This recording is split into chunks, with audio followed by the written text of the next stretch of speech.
with really talented people, you know, like actors, actresses, and crew that know what they're doing. Because if you're on the day, the camera's rolling, and they don't remember their lines, you're done. And also, I enjoyed it, you know, working with people that I like being around. So that's how really we were able to do it. But we had to be prepared, and our coverage was really simple. I was inspired by a movie called Y tu mamá también. Have you ever seen it? It was awesome, and that was all just done in single takes. So we were kind of inspired by that look. So the coverage was fairly simple. Like, we only had $150,000 in 12 days. So what could we have done with $1 million, you know, and 2 months, you know? Yeah, for sure. I'd love to have spent more time with some of the shots. I'd love to have spent more time with some of the coverage.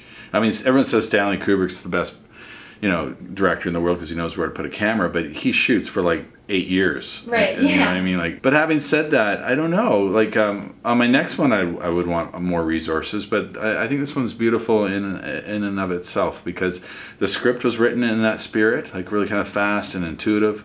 And then when we shot it, it was the same sort of almost on instinct as much as it was rational because we had to.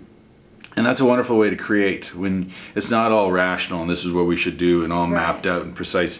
It's something a little more free. It's a wonderful freedom and I think authenticity when you are responding to what you have before you and trusting yourself. Well, I mean, I love chapters in other movies. I mentioned Kubrick before. He does it sometimes. And Wes Anderson. I mean, I just love that for no good reason. It's cool. But to be honest, for this one, there's a lot of different ideas in this movie, a lot of different themes. We got the theme of science. There's also a spiritual theme with the music. There's like different even magics in there. And we try to approach it like the grand unified theory being the grand unified theory of existence, right? And the 8 chapters are built around the idea of the stages of alchemy. And there's a process that you go through from the transmutation of like clay to gold. We use that color palette from gray to gold throughout the story, and each chapter has a different color that's associated with that transmutation. Right. And we're using that as a spine for the transformation of these characters. Actually, it's interesting to look at what we're made of. We're made of really crazy, like from at a subatomic level, really crazy, weird stuff, wonderful stuff. And looking at our behavior through that lens can kind of allow for, maybe we can have more empathy for each other when we realize how connected we are. I've written a fair amount of movies of the week for the Sci-Fi Channel. Like lots of disaster stuff, meteorites crashing and explosions from geysers and mountains and stuff. And but through that science fiction, you got to have the science. So I would meet all these, you know, for inspiration. They always and Sci-Fi Channel would always want cutting edge science because that can get pretty weird. So I would meet some really fascinating people and hear some fascinating stuff. And I wouldn't always get to put it in the movies. They kind of, you know, things would change. So with this movie, I decided let's just put every weird and wonderful, as hard edge we can with the science, which I think is just fascinating. Like it's as weird as, like, people get caught up in conspiracy theories and different anomalies and Bermuda triangles, whatever.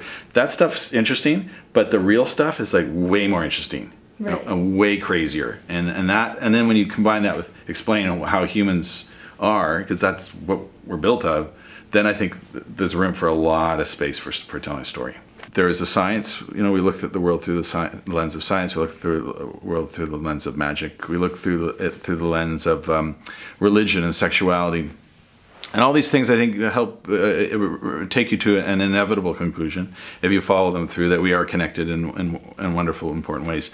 Well, I think magic mushrooms do that too, frankly. And they also have a sort of a spiritual connotation to them, like peyote. Like it's like as much as weed or I don't know if cocaine will bring that to you, but I know for a fact that mushrooms in an appropriate context can bring you that insight.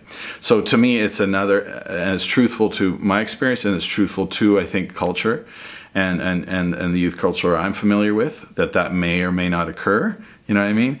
And it may lead you to that place, you know? So again, I'm not an advocate of religion or scientific inquiry, you know, revealing the inner truth of existence, but I think all these things added together perhaps can give you something that's really important. Right. And that's why it's exciting to be here in Whistler for our Canadian premiere. Like, this will be our first time in front of our peers, you know, first time with an audience that aren't like buddies or in a foreign country, you know. which is wonderful too. Don't get me wrong, festivals is rocking, but this is something unique, and this is something we made over a year ago, like a year and a half ago. Yeah. So, and now it's coming to light. So we'll see what we got, you know.